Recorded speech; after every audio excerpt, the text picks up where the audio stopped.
হরে কৃষ্ণ। প্রশ্ন উত্তরে কথামৃত।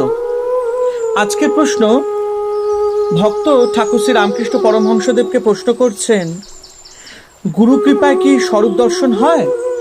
এই প্রশ্নের উত্তরে ঠাকুর শ্রী রামকৃষ্ণ পরমহংসদেব বলেছেন, কেউ কেউ মনে করে আমার বুঝি জ্ঞান ভক্তি হবে না, আমি বুঝি বদ্ধ জীব, গুরুর কৃপা হলে কিছুই ভয় নাই।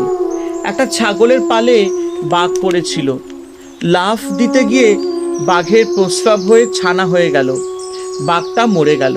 ছানাটি ছাগলের সঙ্গে মানুষ হতে লাগলো, তারাও ঘাস খায়, বাঘের ছানাও ঘাস খায়, তারাও ভ্যা ভ্যা করে, সেও ভ্যা ভ্যা করে। ক্রমে ছানাটা খুব বড় হলো। একদিন ওই ছাগলের পালে আরেকটা বাঘ এসে পড়ল। সে ঘাস খেকো বাঘটাকে দেখে অবাক, তখন দৌড়ে এসে তাকে ধরলে। সেটাও ভ্যা ভ্যা করতে লাগলো। তাকে টেনে হিঁচড়ে জলের কাছে নিয়ে গেল। বললে, দেখ, জলের ভিতর তোর মুখ দেখ, ঠিক আমার মতো দেখ, আর এই নে খানিকটা মাংস, এইটে খা। এই বলে তাকে জোর করে খাওয়াতে লাগলো। সে কোনো মতে খাবে না, ভ্যা ভ্যা করছিল। রক্তের আস্বাদ পেয়ে খেতে আরম্ভ করলে। নতুন বাঘটা বললে, এখন বুঝেছিস, আমিও যা তুইও তা, এখন আয় আমার সঙ্গে বনে চলে আয়। তাই গুরুর কৃপা হলে আর কোনো ভয় নেই। তিনি জানিয়ে দেবেন তুমি কে, তোমার স্বরূপ কি।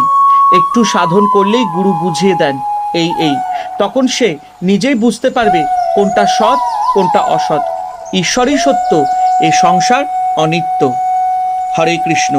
জয় ঠাকুর শ্রী রামকৃষ্ণ পরমহংসদেবের জয়।